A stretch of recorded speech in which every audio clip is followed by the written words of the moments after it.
Salam sejahtera saudara yang kekasih di dalam nama Tuhan Yesus Kristus. Kali ini kita akan membicarakan tentang penghiburan yang datang dari Tuhan. Penghiburan adalah sebuah pengharapan bagi setiap orang percaya. Penghiburan adalah sesuatu yang meneguhkan, menguatkan. Penghiburan bagi orang percaya adalah Tuhan selalu beserta dengan dia, Tuhan tidak pernah meninggalkan dia, Tuhan memelihara dia. Jadi, ada sebuah penghiburan karena Tuhan menjamin kehidupan orang percaya ada dalam pemeliharaan Tuhan. Persoalan menjadi muncul ketika di dalam kehidupan itu kita mengalami berbagai gejolak, kepahitan, kepedihan, suami yang pergi tidak pernah kembali, atau istri yang meninggalkan rumah, atau sebaliknya anak yang kemudian melawan orang tua atau mengambil keputusan yang salah. Belum lagi jikalau itu menyangkut sesuatu di luar rumah. Katakanlah orang yang kemudian jatuh sakit, tabrakan, meninggal mendadak, atau bahkan menjadi bencana atau gempa seperti yang sekarang terjadi di Banda Aceh, Nias, dan juga bencana alam di Nabire ataupun di Alor. Mendadak kita muncul semacam satu gugatan kepada Tuhan dan kita kehilangan kekuatan penghiburan. Kita hanya marah dan berteriak, mengapa ini harus terjadi? Mengapa dalam sekejap semuanya berubah? Mengapa? Mengapa? Dan mengapa? Itu pertanyaan anak manusia. Tetapi apakah pertanyaan itu salah? Saya jawab tidak salah. Yang salah adalah kalau kita berkutat dalam pertanyaan-pertanyaan itu dan menggugat, mempersalahkan Tuhan di dalam kehidupan. Nah, itu yang jadi salah. Karena itu kita tidak boleh terjebak di sana. Jadi bagaimana? Maka saya pikir menjadi bijak kalau kita hidup seperti apa yang dikehendakinya, dan menjadi bijak kalau kita bergantung kepada pengharapan akan penghiburan itu, supaya kita tidak terjebak kepada penggugatan terhadap Allah dan kita menganggap Allah salah, lalu kita kecewa dan meninggalkan dia. Nah, sekarang kita akan belajar bagaimana seharusnya penghiburan itu dipahami, ditangkap di dalam kehidupan ini. Nah, kita akan coba melihat dari berbagai sudut, saudara yang kekasih. Yang pertama, kita akan melihat bagaimana Yeremia di dalam ratapan berteriak tentang kepahitan, kesedihan yang dialaminya, tetapi kemudian dia mendapatkan kekuatan, sebuah penghiburan yang luar biasa. Ratapan pasal 3 ayat 20 sampai ayat 25. Demikian firman Tuhan. Jiwaku selalu teringat akan hal itu dan tertekan dalam diriku. Tetapi hal-hal inilah yang kuperhatikan. Oleh sebab itu, aku berharap. Tak berkesudahan kasih setia Tuhan, tak habis-habisnya rahmat-Nya, selalu baru tiap pagi. Besar kesetiaan-Mu, Tuhan adalah bagianku, kata jiwaku. Oleh sebab itu aku berharap kepadanya. Tuhan adalah baik bagi orang yang berharap kepadanya, bagi jiwa yang mencari dia. Saudaraku yang kekasih di dalam nama Tuhan Yesus Kristus, kalau kita memperhatikan Yeremia, di tengah-tengah pergumulannya sampai-sampai dia menulis kitab yang disebut Ratapan. Dan tepat sekali judul ini, karena memang di sini Yeremia meratap akan nasib bangsanya. Yeremia meratap bagaimana kehancuran bagi orang-orang pilihan Tuhan, di mana aib itu muncul. Yerusalem hancur, kota-kota bait suci dihajar oleh para penguasa yang hebat, oleh kekuatan yang sangat luar biasa yang menghantam mereka. Mereka harus dibuang ke Babel yang menjadi penjajah bagi mereka. Dan Yeremia menyaksikan semua ini. Yeremia meratap akan realita ini. Itu sebab dia bergumul dan berteriak kepada raja. Tetapi orang tidak memperhatikannya. Nah, akhirnya Yeremia ada di dalam kesendirian. Ia tahu apa yang terjadi ini, dan dia tahu betapa beratnya ini, dia tahu betapa sakitnya ini. Tetapi sekarang dia hanya sendirian berteriak. Orang lain yang dikasih tahu tidak mau peduli. Orang lain tidak mau mengerti. Oleh karena itu, saudara yang kekasih, di dalam gambaran-gambaran seperti ini menjadi sesuatu yang sangat mengerikan. Bagaimana ini terjadi? Oleh karena itulah Yeremia meratap kepada Tuhan. Mengapa Tuhan harus terjadi seperti ini? Kalau saudara membaca Alkitab dari ayat 1, ya, dari pasal 3, saya tidak mungkin membaca dari ayat 1 sampai habis. Tetapi ayat 1 itu penting. Lukisan-lukisan yang digambarkan Yeremia, betapa sesaknya dia, betapa mengerikannya yang dialaminya. Ya, bahkan dikatakan apa? Bahkan dikatakannya Tuhan menutup segala jalan keluar bagiku. Ia mengikut aku dengan rantai yang berat. Itu di ayat yang ke-7. Dia menjerit seperti dia tidak bisa bergerak kemana-mana. Ia mengalami kepahitan, kengerian. Bahkan dia mengatakan Tuhan menceraikan nyawaku dari kesejahteraan. Aku lupa akan kebahagiaan. Itu ayat 17. Semua itu ditatap oleh Yeremia. Maka dikatakan jiwaku selalu teringat akan hal itu, yaitu keterikatan tadi, keterpurukan tadi, lupa dari sejahtera tadi. Dia mengalami betul-betul satu stres yang sangat berat. Saudara-saudara, sangat manusiawi sekali lagi, karena nabi saja bisa seperti ini, apalagi kita. Tetapi yang tidak menjadi manusiawi lagi adalah ketika kita melupakan diri kita dan kita melupakan Tuhan kita dan kita terjebak pada sebuah perangkap yang salah, menggugat dan mempersalahkan Tuhan. Itu menjadi tidak manusiawi dalam ukuran keberimanan orang percaya tentunya. Sebagai orang percaya, kita tidak pantas kecemplung di situ. Kepahitan, kengerian tadi boleh saja melonjak spontan dalam kehidupan. Itu lumrah untuk menghadapi berbagai persoalan. Tetapi kita tidak boleh tenggelam, saudara. Nah, ini menjadi menarik. Oleh karena itu, menyikapi berbagai kesulitan, kepahitan yang ada di dalam kehidupan, saya kira mengingat akan penghiburan Tuhan menjadi penting. Karena itulah yang mendatangkan kekuatan di tengah-tengah pergumulan kita. Tanpa itu kita tidak akan berdaya. Tanpa itu kita tidak bisa apa-apa. Tanpa kekuatan itu, kita habis sudah. Kita lenyap sudah dalam sekejap. Nah, oleh karena itu, penghiburan Tuhan adalah harapan satu-satunya untuk menyongsong perjalanan pergumulan, menggapai masa depan. Tanpa penghiburan, musnahlah kita. Nah, di sini ratapan di mana Yeremia memainkan perannya begitu luar biasa. Oleh karena itu, ketika kesulitan itu datang silih berganti, beban yang begitu berat, dia mesti melihat kenyataan-kenyataan yang pahit.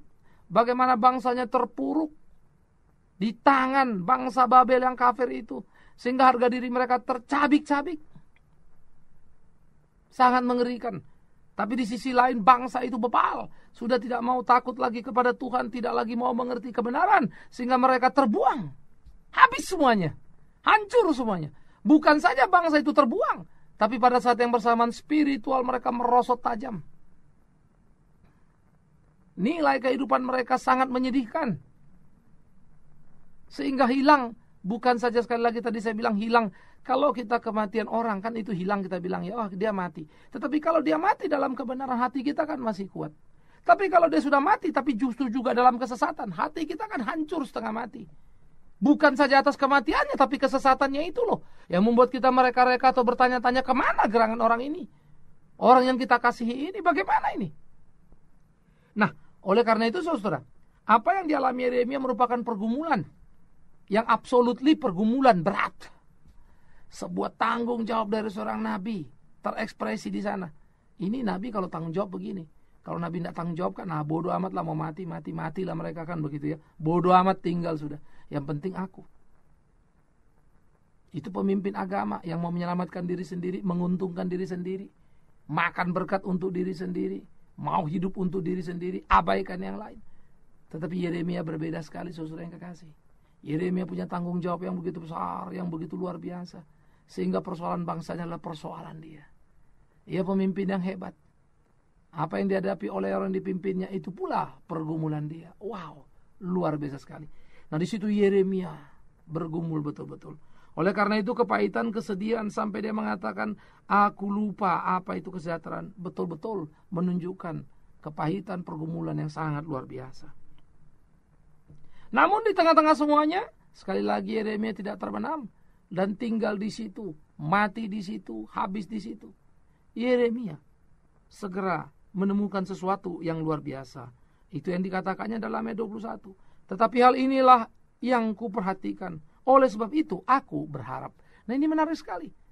Hal inilah yang kuperhatikan, karena itu aku berharap. Jadi di tengah-tengah lulu lantaknya seluruh semangat kehidupan, sepertinya asa sudah putus dan tak lagi berpengharapan. Mendadak dia melihat sesuatu yang membuat dia berharap. Apa itu?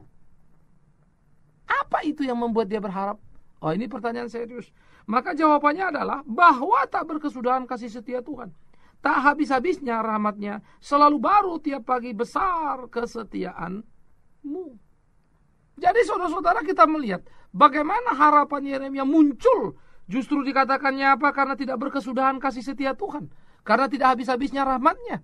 Loh, kalau memang dia tahu itu, dia berharap karena kasih setia Tuhan. Lalu kenapa dia sempat jadi stres dengan apa yang dialaminya?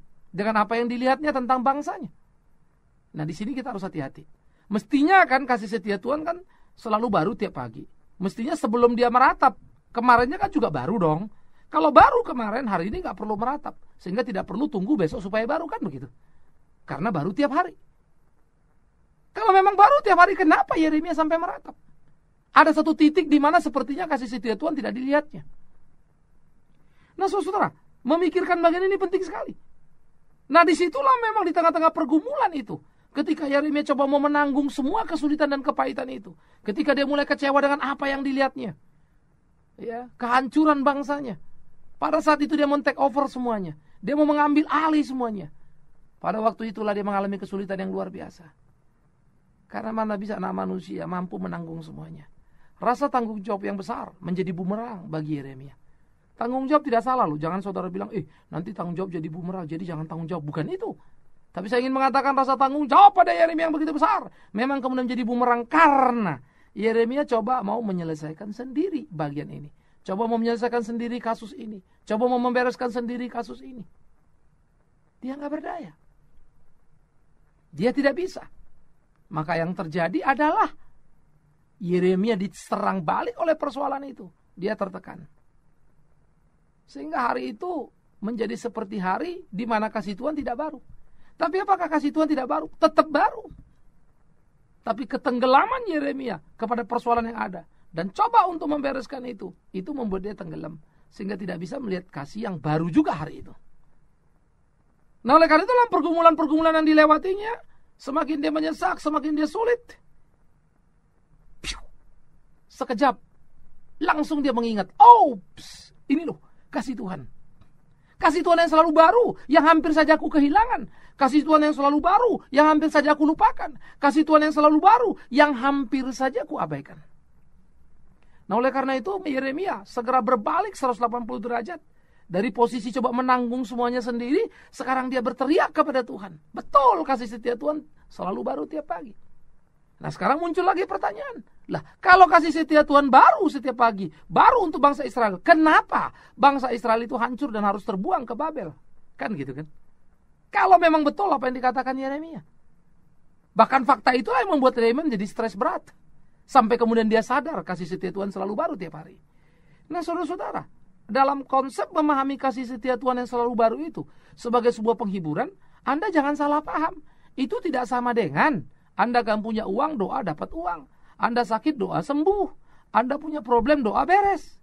Tidak sama seperti itu. Kasih setia Tuhan itu berlangsung dan berlaku bagi kehidupan anak-anaknya. Maka dikatakan oleh Ibrani, anak-anak yang dikasihinya disesahnya, dicambuknya. Karena anak-anak yang tidak cambuk itu anak-anak gampangan. Jadi karena kasihnya dia mencambuk. Dia masih mengasihi Israel. Yes. Kenapa terbuang? Ya karena mengasihi itu. Dia mau mendidik bangsa ini. Dia mau memurnikan bangsa ini. Dia mau bangsa ini tetap di dalam pergaulan dengan dia. Dia tidak mau bangsa ini hilang. Maka mereka perlu pengalaman pahit. Pembuangan ke Babel. Supaya mereka belajar habis tentang hidup. Dan memang sesudah pulang dari pembuangan, pasca pembuangan banyak sekali perubahan pada orang-orang Israel. Bagaimana mereka dipersiapkan untuk menyongsong kehidupan yang sejati. Hidup takut akan Tuhan.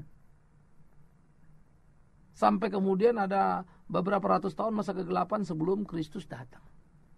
Nah jadi saudara yang kekasih, pengalaman-pengalaman itu cukup untuk mendera mereka supaya mereka tidak lagi bermain-main. Jadi itu pun bagian dari kasih Tuhan.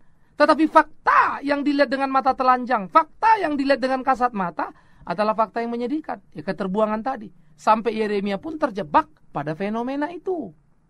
Yeremia nabi ini terjebak. Maka dia berpikir sudah hilang kebahagiaan. Hilang ketenangan. Dia terjebak pada fenomena penderitaan, kesakitan, harga diri yang hilang, pembuangan yang memalukan oleh bangsa kafir terhadap bangsa pilihan. Tidak habis dimengerti, kok bisa terjadi? Yeremia sekejap kehilangan, tetapi kemudian dia teringat akan kasih Tuhan. Maka kasih Tuhan tidak identik dengan perang menang terus. Pembuangan pun termasuk bagian dari proses pembentukan itu. Di mana Tuhan mengasihi orang Israel, perlu dibentuk, perlu digodok. Supaya muncul generasi-generasi yang bagus lagi. Nah, jadi di dalam pergumulan itulah Yeremia makin tenggelam. Di dalam suasana rasa sendiri, di dalam suasana sepertinya Tuhan tidak peduli. Yeremia tersentak dan Yeremia terbangun. Akhirnya Yeremia sadar, Tuhan tidak pernah tinggalkan aku. Kasih Tuhan selalu baru setiap hari. Ia peduli padaku. Wow, berteriaklah dia dengan kegirangan dan dengan kesukacitaan. Nah, itu Yeremia. Maka apa yang terjadi? Apakah kemudian orang-orang Israel tidak jadi dibuang misalnya? No, tetap saja. Puluhan tahun mereka terbuang di Babel. Jadi apa yang membuat Yeremia berbahagia? Orang gak bebas kok. Bangsa Babel udah hancur kok di tangan Israel. Ya, membuat Yeremia berbahagia. Sekarang dia mengerti kasih Tuhan. Dia diingatkan kembali. Jadi dia kembali pada standpoint. Itu saja sebetulnya. Maka persoalan hidup ini, saudara, penghiburan menjadi tidak penghiburan karena kita bergeser dari standpoint yang mestinya. Tapi penghiburan adalah penghiburan kalau kita ada pada posisi standpoint yang mestinya. Sehingga penghiburan itu bukan sekedar perubahan yang fenomenal tadi. Misalnya sakit sembuh, gak punya uang dapat uang. Bukan sekedar itu. Tapi posisi yang tepat di dalam menaruh harap kepada Tuhan. Itulah penghiburan yang sejati. Karena itu di tengah-tengah kesulitan yang sama, di tengah-tengah kepahitan yang sama, Yeremia bisa berkata, kasih setia Tuhan selalu baru setiap hari. Yeremia masih mampu berkata, Tuhan tidak pernah meninggalkan dia. Nah, saudara yang kekasih, bahkan dia mengatakan apa? Tuhan adalah baik bagi orang yang berharap padanya, bagi jiwa yang mencari dia. Awas ya, faktanya bangsa itu terbuang. Faktanya mereka terhina. Itu faktanya. Faktanya Yeremia pun sempat terbawa pada suasana. Kecewa kenapa itu terjadi. Yeremia pun sempat merasakan, ya, seakan-akan Tuhan membiarkan dia sendiri. Tetapi kemudian Yeremia menyadari semuanya. Tidak seperti itu. Sehingga Yeremia menaruh harapnya kepada Allah. Dan langsung dia melihat kasih Allah yang selalu baru tiap hari. Tapi saat yang bersamaan, bangsanya masih terpuruk. Saat yang bersamaan, tidak berarti itu semua persoalan bangsa itu selesai. Jadi, persoalan boleh tetap sama. Persoalan boleh tetap ada. Masalah boleh masih di situ. Belum pergi. Anak masih sakit. Suami masih jauh. Tetapi pengharapan sudah tumbuh. Sehingga di dalam situasi yang pelik, kita bisa mempunyai paradigma yang tepat. Di dalam situasi yang berat, kita mempunyai pemahaman yang kuat. Pengharapan yang kuat. Hiburan yang kuat dari Tuhan kita. Nah, oleh karena itulah saudara, penghiburan itu harus dipahami menjadi sebuah kekuatan utama orang percaya. Penghiburan itu menjadi bagian kita yang absolutely menguatkan dan meneguhkan kita. Tinggal sekarang pertanyaannya kepada Anda. Berapa besar sih persoalanmu sampai engkau ragu Tuhan bisa mengatasinya? Berapa hebat sih penderitaanmu sampai engkau ragu Tuhan bisa menghiburnya? Berapa kesulitan yang kau alami sampai kau berani berkata, Tuhan tidak ada lagi. Aku benci kepada Tuhan. Percuma berdoa. Demi Tuhan yang hidup, aku harus berkata kepadamu, saudaraku, kau yang salah. Kau ada pada posisi yang tidak tepat. Kau menggugat Tuhan tanpa mengerti pemeliharaannya. Kalau kau mengerti kasih setia Tuhan tahu baru setiap hari, maka bagi Yeremia, hari itu pun kasih setia Tuhan baru buat dia. Karena kasih itu mendidik, mengajar Yeremia untuk mendapatkan pemahaman yang kuat di tengah-tengah kesulitan yang hebat. Hebat kan? Dia mau bertegur sapa dengan kita lewat persoalan problema yang kita hadapi. Kenapa marah? Kenapa berat? Engkau punya anggota keluarga di Aceh, orang yang baik, mendadak dia lenyap ditelan badai itu. Hatimu tersayat, bahkan mungkin tragis mayatnya belum ditemukan. Demi Tuhan yang hidup, saya mengerti kesulitanmu, saya mengerti persoalanmu, saya mengerti kepahitanmu. Tetapi demi Tuhan yang hidup pula, jangan larut di situ. Tapi segeralah memandang sekitarmu. Dari manakah datang pertolonganku? Dari Dia Tuhan yang hidup. Ia akan menolongmu, Ia akan menghiburmu. Dari tempat yang tinggi, tahtanya, Ia akan datang menjangkau kita. Kenapa takut? Maka dalam kepahitan, kepedihan, entah karena saudara kita tertimpa bencana, atau suami atau istri tadi, atau sakit penyakit tadi, di situ pun kau belajar. Tuhan tidak pernah meninggalkanmu. Maka saya percaya, waktu itu terjadi, penghiburan itu begitu indah, engkau pasti berkata, selalu baru kasih setiamu di dalam hidupku, ya Tuhanku. Sekarang aku terhibur oleh penghiburan ajaib yang kau kerjakan. Masa iya kau mau lari? Sekarang aku terhibur oleh penghiburan ajaib yang kau miliki, yang baru kau berikan. Bahkan di tengah-tengah kepahitan yang masih berjalan, aku menemukan kekuatan. Bukankah itu the original dari sebuah kemenangan? Itulah keutuhan, keaslian sebuah kemenangan. Karena engkau bisa kuat di dalam kelemahan. Engkau bisa bersuka cita di dalam kesulitan. Itulah kesejatian penghiburan. Jadi taruh harapmu, nantikan penghiburannya, biar dia menghiburmu. Tuhan menolongmu, Tuhan menguatkanmu. Ingat, biar dia menghiburmu. Lihatlah belayan cinta kasihnya bagimu, bahkan di dalam seluruh pergumulan, persoalan, masalah yang kau hadapi. Tuhan menghiburmu. Amin. Mari kita berdoa. Kami bersyukur, kami berterima kasih untuk cinta kasih yang tak pernah henti dari Engkau Tuhan yang sejati. Di tengah-tengah pergumulan, persoalan yang mungkin sedang dihadapi oleh saudara hamba dimanapun mereka berada, kiranya Engkau bermurah hati memberikan kekuatan, penghiburan untuk mereka mampu melihat tangan-Mu beserta mereka tak pernah meninggalkannya. Tuhan tolong supaya mereka menyadari di tengah-tengah kepahitan, kepedihan yang mereka alami, justru ada berkat Tuhan yang luar biasa. Tuhan tolong, sehingga dengan demikian anak-anak-Mu diteguhkan dan disadarkan kasih setia-Mu baru setiap hari. Kamilah di dalam kelemahan, kekurangan kami seringkali tidak mampu menangkap kasih yang tidak selalu ada pada sembuhnya orang sakit, atau mereka yang mendapat pekerjaan dari tidak punya kerjaan. Tapi kasih itu seringkali ada justru di tengah-tengah kehilangan kami akan pekerjaan, sakit yang kami alami. Terima kasih Tuhan. Itu justru menunjukkan betapa hebatnya Tuhan mampu menghibur kami bahkan dalam kepahitan kami.